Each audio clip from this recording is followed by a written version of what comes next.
How to turn off notifications on Android. Hello everyone, welcome to this channel. I'm Emily and I'm here to help you out today. So without any delay, let's get started.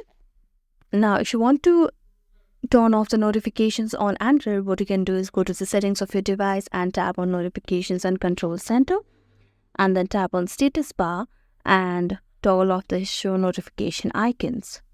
Now, if you want to hide or turn off the notification of specific application on your Android, all you have to do is go to apps, then tap on manage apps and go to an individual application over here. For example, if you want to go for Canva, I can see the option of notification over here.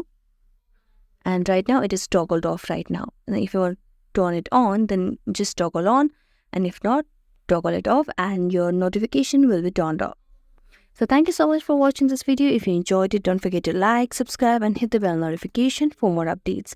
That's it for today and see you next time.